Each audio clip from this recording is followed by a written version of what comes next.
We continue our study on an overview of the Old Testament. This lesson will be the United Kingdom, which takes place from 1 Samuel chapter 1 through 1 Kings chapter 11. The book of Judges ends in Judges chapter 21, verse 25.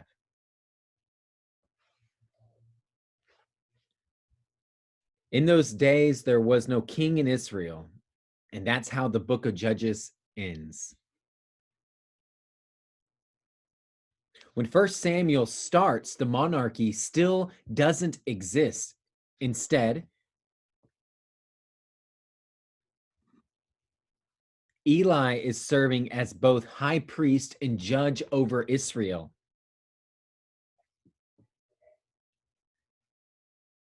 As you read and study 1st and 2nd Samuel, keep in mind they were originally one book.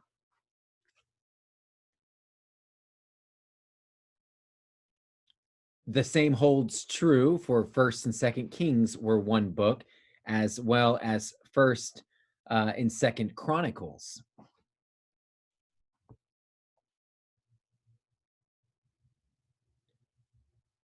First and Second Samuel focuses on two judges, Eli and Samuel,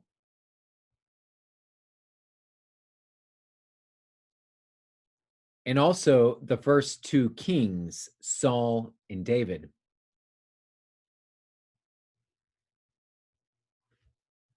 Let's discuss the birth and rule of Samuel from 1 Samuel chapter 1 through chapter 7.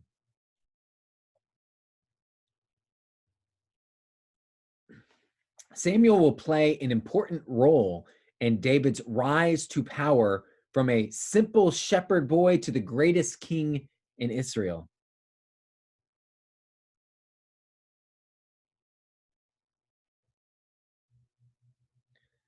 Samuel was born while Eli was still judge.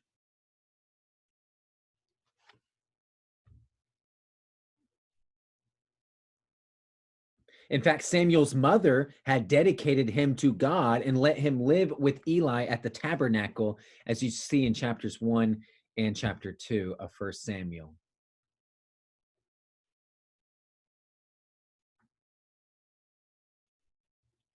Although God had spoken directly to men like Abraham and Moses, God rarely spoke in such an intimate way with anyone else.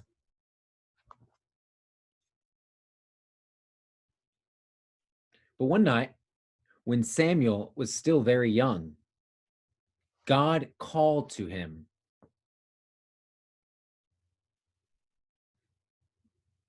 1 Samuel 3, verses 4 through 14. After that vision, word got around that everyone knew that Samuel was an established prophet of the Lord. 1 Samuel 3, verse 20.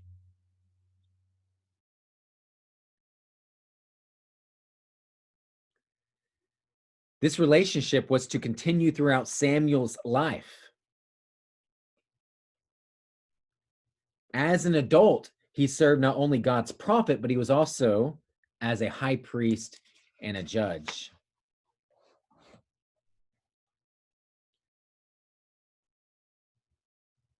But the Israelites wanted a king. Little did they realize that their decision for a man to serve as their king was, in essence, a rejection of God's rule.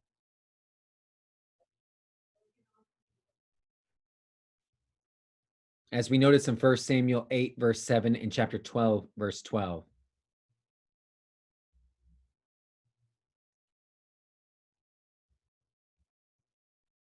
This was just another way that the surrounding nations had influenced them to disobey God. They thought, well, everyone else has a king. Why not us?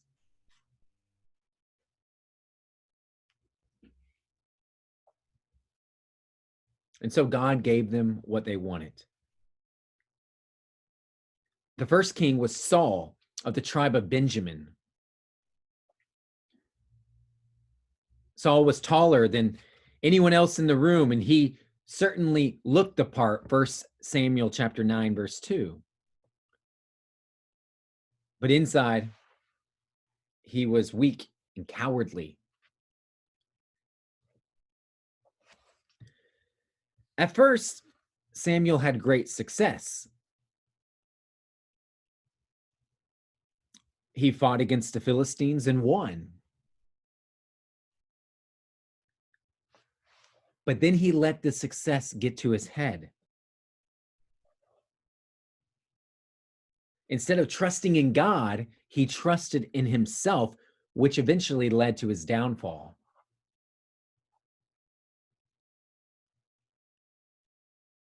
It was 1 Samuel chapter 15 when God told Saul to completely destroy the Amalekites.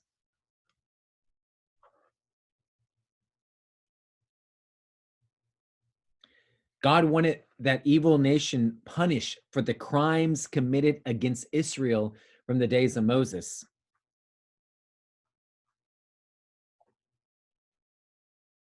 But instead of obeying God's instructions completely, Saul spared the Amalekite king Agag, and also spared many of the flocks.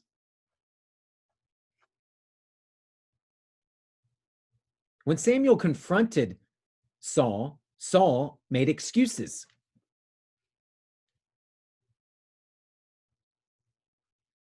As Saul turned away from him in disgust, Saul reached out and accidentally tore Samuel's robe.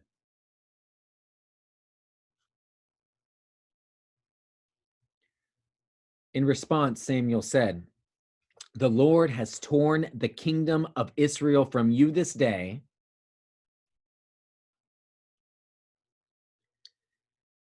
and has given it to a neighbor of yours who is better than you." This is 1 Samuel 15, verse 28. From that moment on, Saul was wondering who would be this neighbor.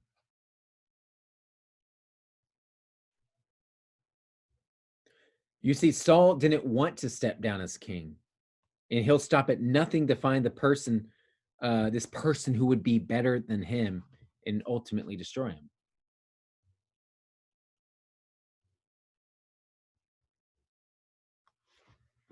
Samuel is instructed by God to secretly anoint a young man. That young man is by the name of David, who would become the next king of Israel. He was the youngest of 8 brothers and an unknown 19-year-old shepherd boy from the tribe of Judah.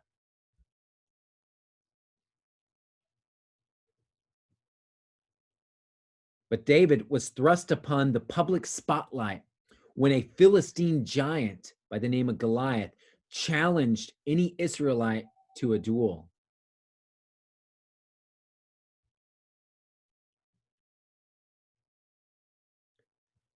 David's victory over Goliath would make him an instant celebrity.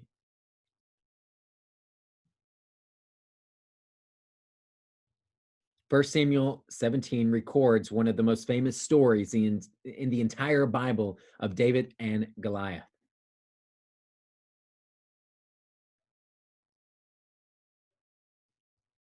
But it's really more of a contrast between David and Saul, this story. You see, Saul is the one who should have gone out to fight Goliath. Instead, it's David.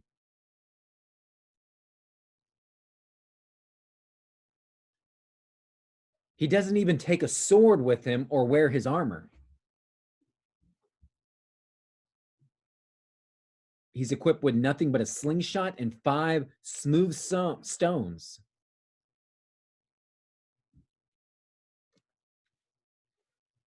But he has the most powerful weapon of all, the faith in God. 1 Samuel 17, 45 through 47.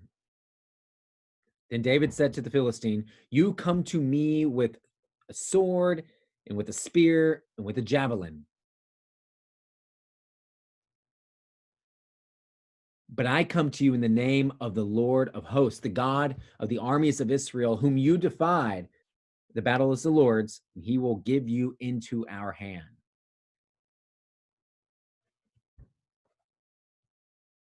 As Goliath started to make his way toward David, David suddenly swung a slingshot, sending a stone into the giant's forehead. And if that didn't kill him, what happens next surely did in 1 Samuel 17, verse 51. When David took Goliath's own sword and cut his head off.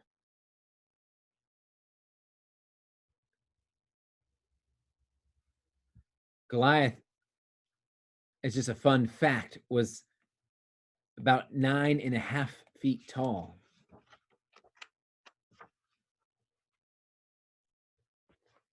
Two pivotal events immediately took place in 1 Samuel chapter 18, verses 1 through 7. Number one, Saul's son Jonathan formed an unbreakable friendship with David, even though it was Jonathan who was next in line to Saul's throne. He knew it was not God's will. Instead, he would help David to become next in line.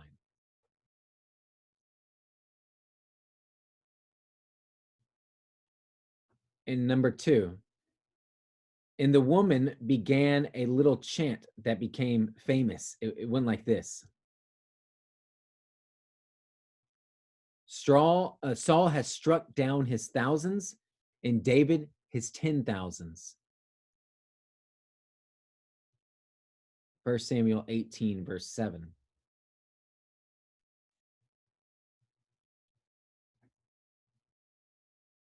There's just one little problem with this chant. David had only killed one person so far.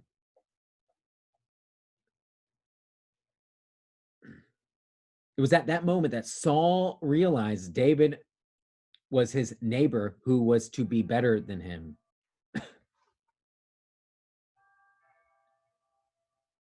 This chant became known not just to the Israelites, but to the surrounding nations. 1 Samuel 21, verse 11, as well as 1 Samuel 29, verse 5.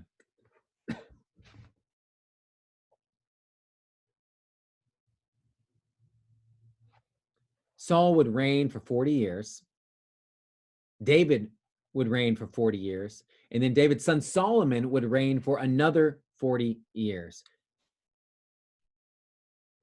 This would be all in the span of about 1050 BC to about 931 BC.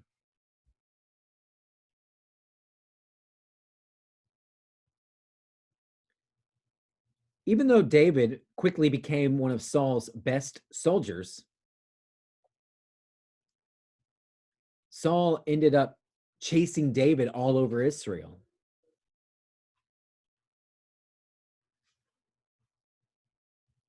What he should have been doing was leading his armies against the Philistines.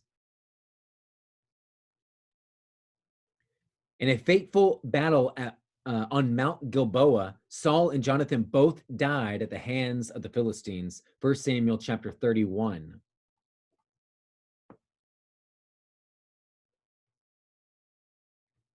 The reign of David is what I want to summarize now from 2 Samuel 1 through 1 Kings chapter 2. In the Old Testament, we are first introduced to David in the closing verses of the book of Ruth. Ruth is identified as David's great-grandmother, Ruth chapter 4, verses 17 through 22.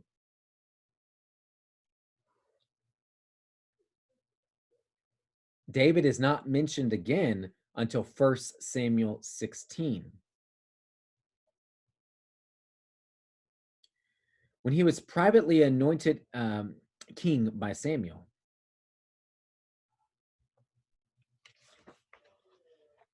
Let's look at the early success of David's reign in Second Samuel chapters 1 through 8.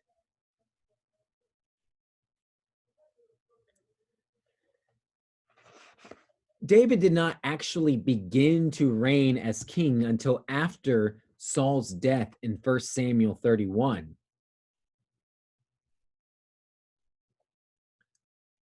Among his earliest achievements is the establishment of his capital in Jerusalem.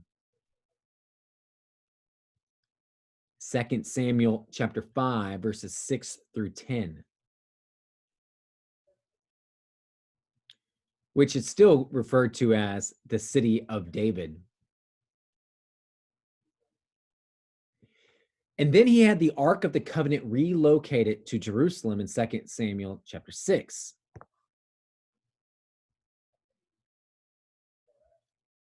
As a result of his great relationship with David, God entered into a special covenant relationship with him. God told David that I will raise up your offspring after you, who shall come from your body, and I will establish his kingdom. He shall build a house for my name, and I will establish the throne of his kingdom forever. This is 2 Samuel chapter 7, verses 12 through 13.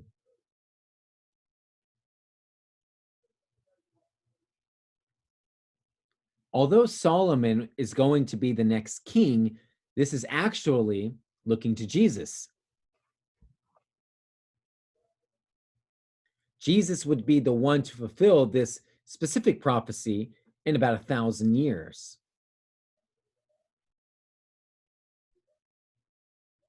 You see, Jesus is a direct descendant of David from the tribe of Judah.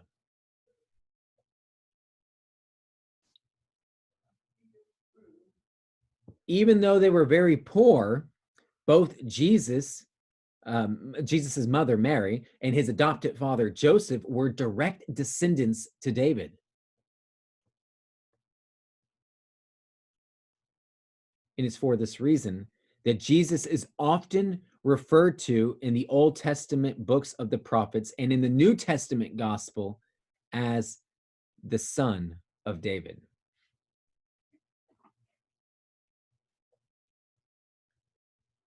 David was a blessed man with many talents. Not only was he a great warrior, but he also wrote Hebrew poetry. Many of his psalms are recorded in the book of Psalms, with the most famous being Psalm 23, in which David compares his relationship to God with God to a shepherd caring for his sheep. His Psalms are frequently quoted in the New Testament because they prophetically referred to Jesus.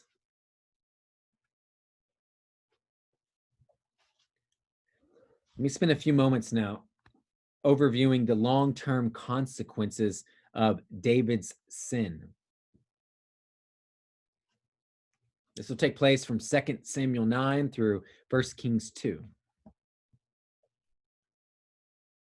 Despite being called a man after God's own heart, Acts chapter 13, verse 22,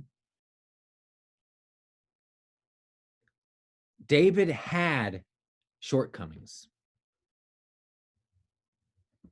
While standing on the roof of his palace one night, he looked down and saw a beautiful woman bathing. 2 Samuel chapter 11. Her name was Bathsheba. Instead of getting away from the situation, David ended up sending for her and sleeping with her.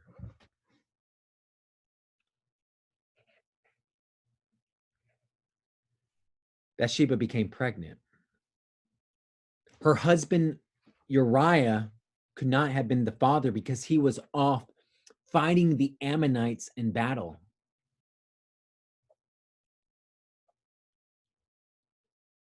Desperate to keep the affair a secret, David had his commander of his army put Uriah in the thick of the battle, where he was guaranteed to die. After Uriah's death, David and Bathsheba married. And although David knew he couldn't really hide anything from God, he did his best anyway. But God sent his prophet Nathan to bravely confront David, 2 Samuel 12, verses 1 through 12. Once it was out in the open, here's what David said in 2 Samuel 12, verses 13 and 14. I have sinned against the Lord. And Nathan said to David, the Lord also has put away your sin. You shall not die. Nonetheless, because by this deed you have utterly scorned the Lord, the child who is born to you shall die. For the remainder of his life, David had to deal with constant problems. The worst of them stemmed from his children, one of whom, Absalom, even attempted to kill his father David in order to seize the throne, 2 Samuel chapters 15 through 18.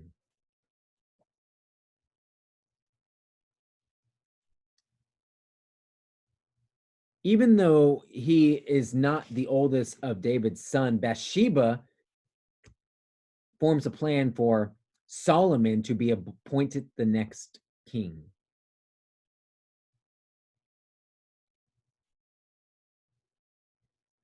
In a dramatic series of events, Solomon is anointed the third king of Israel in 1 Kings chapters 1 and 2.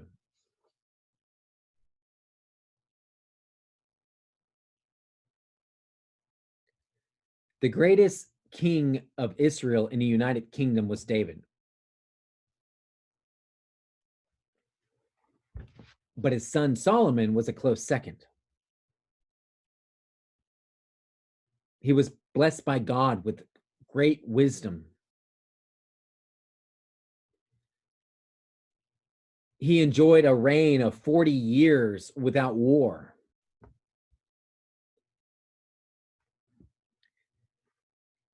And because of Israel's great economy, it is said that Solomon made silver as common in Jerusalem as stone. 1 Kings chapter 10, verse 27.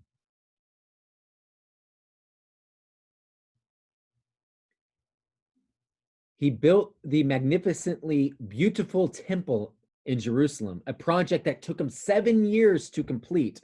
1 Kings 6, verse 38.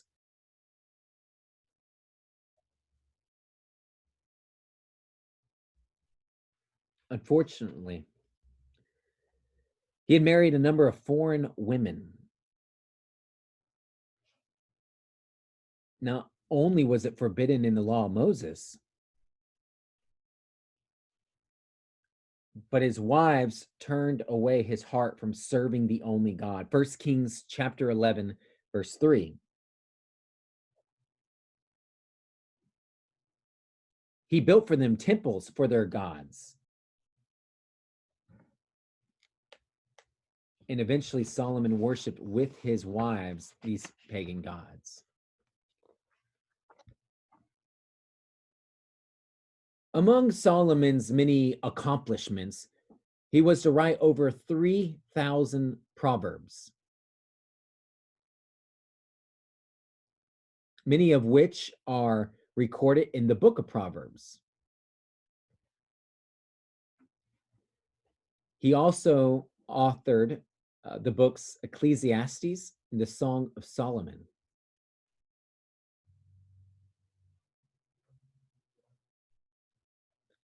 Saul, David, and Solomon. Each of these three kings of the United Kingdom reigned for 40 years each.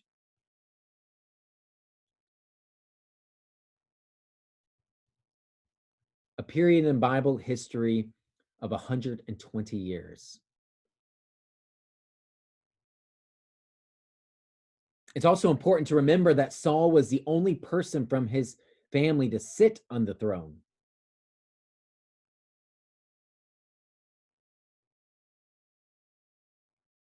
David and his son Solomon began a dynasty that would continue for the next 400 years.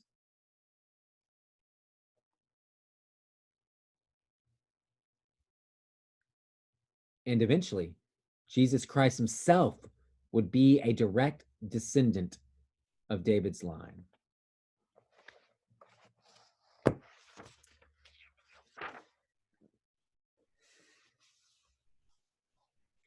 The next lesson will be on the divided kingdom, which will take place from 1 Kings chapter 12, verses through 2 Kings chapter 25. Appreciate your attention.